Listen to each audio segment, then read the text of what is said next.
জীবনে আত্মবিশ্বাসের এই ধাপগুলো আপনি শেয়ার করে রাখুন, কেননা আমার এই ভাবনাগুলো আপনারই মনের কথা। সর্বপ্রথম ধাপ হলো নিজেকে জানার চেষ্টা। আপনি কে, কি পারেন, কোথায় দুর্বলতা আছে, এসব জানা খুবই গুরুত্বপূর্ণ। এই আত্মজ্ঞান আপনাকে আত্মমর্যাদা বোধ শেখায়, আর আত্মমর্যাদা জন্ম দেয় আত্মবিশ্বাসের। দ্বিতীয়ত, আত্মবিশ্বাস বাড়াতে দরকার ছোট ছোট সফলতার স্বাদ পাওয়া। প্রতিদিনের জীবনে ছোট লক্ষ্য ঠিক করুন, তা পূরণ করুন।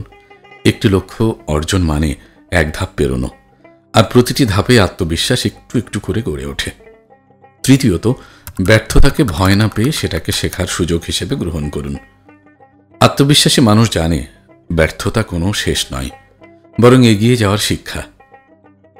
সমাজ অনেক সময় সমালোচনা করবে, সন্দেহ প্রকাশ করবে, কিন্তু আপনি যদি নিজের পথ নিয়ে নিশ্চিত থাকেন তবে অন্যের মতো আপনাকে দমাতে পারবে না। চতুর্থ, ইতিবাচক চিন্তা করুন। নিজেকে বারবার বলুন, আমি পারি, আই ক্যান, আমি চেষ্টা করছি, আমি শিখছি, আমি পারবই। এ ধরনের মনোভাব আত্মবিশ্বাস তৈরি করে এবং হতাশা দূর করে। সবশেষে মনে রাখবেন, আত্মবিশ্বাস মানে অহংকার নয়, এটি নম্রতা ও দৃঢ়তার এক মিশ্র রূপ, যা একজন মানুষকে উন্নত করে।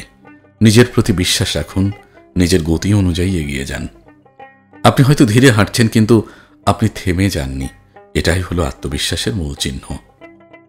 কঠিন পরিস্থিতিতেই নিজেকে শেষ করে দেওয়ার আগের মুহূর্তেও এই কথাগুলো আপনার মাথায় টুক করে বেজে উঠলে আপনি সার্থক, আপনি জিতবেন, আপনি পারবেন অবশ্যই।